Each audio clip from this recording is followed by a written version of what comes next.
Bien, seguimos con ustedes de nuevo, amigos televidentes. En el segmento anterior, Luis terminaba la idea con relación al tema de la estabilidad de los países europeos, y yo quiero retomar el planteamiento de Luis, haciendo el siguiente enfoque y luego relacionándolo con algo que nos ocurrió en la República Dominicana en el año 2003-2004, en donde hay una comparación bastante interesante que ustedes van a ver a continuación. Tanto Italia, España, Grecia, Portugal y Irlanda, qué interesante que dentro de la crisis son los países que se están manejando, captando capital a las tasas más altas de interés. Y esto tiene sentido porque en la medida en que usted presiona y usted requiere de capital fresco, los países que son acreedores de usted automáticamente le ponen más presión porque tú quieres dinero, bueno, yo lo tengo, pero está caro, lo necesitas, lo tomas. Entonces, los países que están por debajo... y aquí, José, escúchame que te interrumpa. No, claro que sí, está bien. El tema es el riesgo. El riesgo. Es decir, en la medida en que tú eres una economía en una situación de crisis, tú eres una economía más riesgosa. Exacto. Entonces, cuando tú vas al mercado a buscar financiamiento, ese financiamiento te cuesta más caro, sí, porque tú tienes que cubrir una especie de prima de riesgo. Exacto. Que es más alta que la que tienen que pagar otros países que no están en la misma situación. Sí.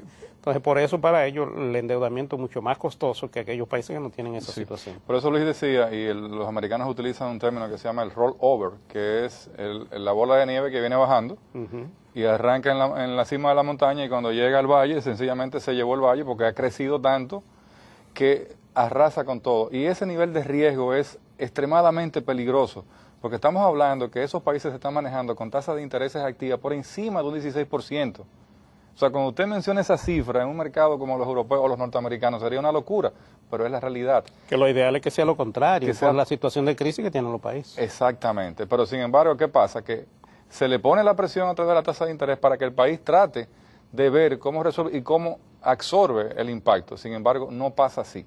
¿Qué pasó en República Dominicana en el año 2003-2004 a raíz de la crisis financiera? Que cuando el Banco Central salió y dijo, ok, le voy a pagar a todo el mundo, haciendo un procedimiento que ya lo hemos comentado durante años, tanto en Agenda Económica como en otros programas a nivel de Luis y en foros económicos, ¿qué hizo el Banco Central?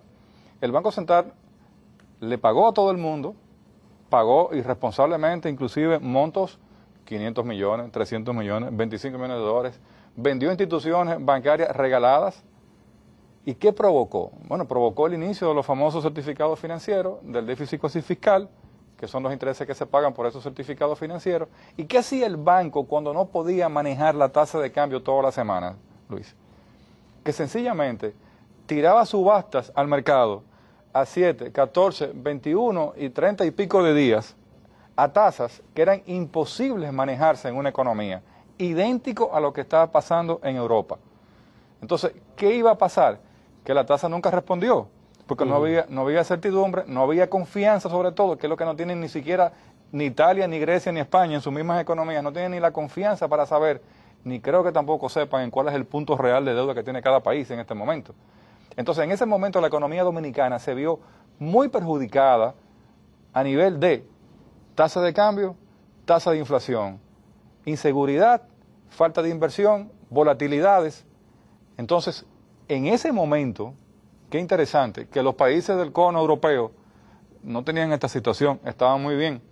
Los Estados Unidos estaban también en otra situación, estaban muy bien. Sin embargo, las finanzas públicas dominicanas, afectadas por un problema financiero y bancario, que pudo haber sido resuelto de otra manera mucho más fácil, nos ha arrastrado a tener que mantener un tema vigente por un espacio de 10, 15 años, porque hay que desmontarlo lentamente en la economía. Usted no puede de golpe y porrazo decir, como quizás quieran hacer los griegos, te descuento el 50% de los certificados emitidos a la fecha. Entonces alguien va a perder. ¿Y quiénes van a perder? Bueno, alguien tiene que perder.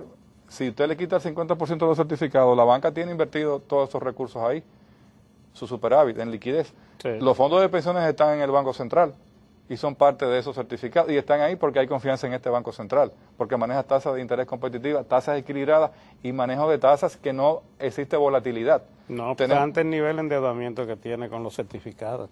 Exactamente.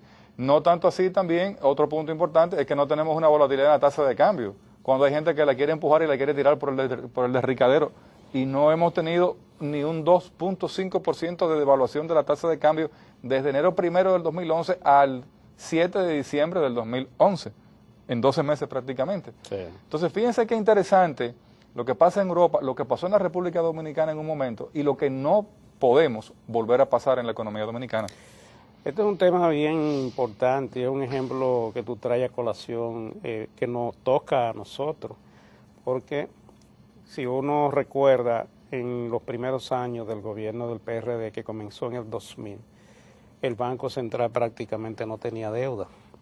Esa deuda, la deuda con el público, todo eso se había ya pagado y se llegó a pensar en esa administración ya no en tanto en enfocarse en el tema de la tasa de cambio, sino en el tema de la tasa de interés como política de las autoridades monetarias.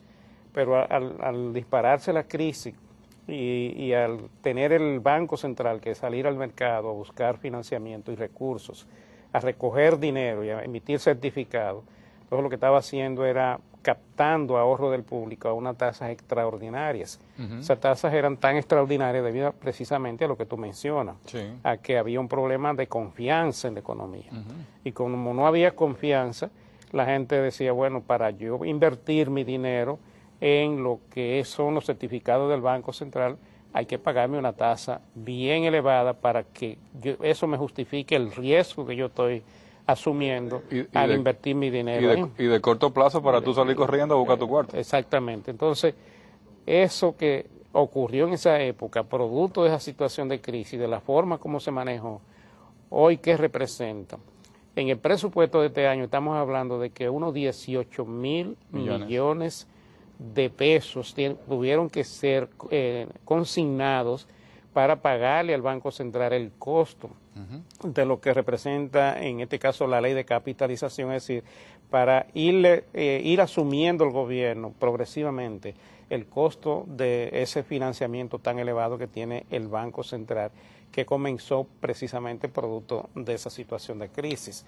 Por eso es que las economías y los gobiernos tienen que ser extremadamente cuidadosos en el manejo de lo que son sus finanzas públicas y su política monetaria y en el mensaje que le dan a los agentes económicos, porque cuando tú tienes un gobierno manejado por una persona temperamental que hace y dice y expresa lo que se le ocurre en cualquier momento y en cualquier forma, el agente económico lo que está viendo es un proceso de incertidumbre que está generando un funcionario del más alto nivel que debería ser un elemento que te genere confianza y te dé mensaje y te dé elementos de seguridad de cómo él piensa que se deben manejar las cosas.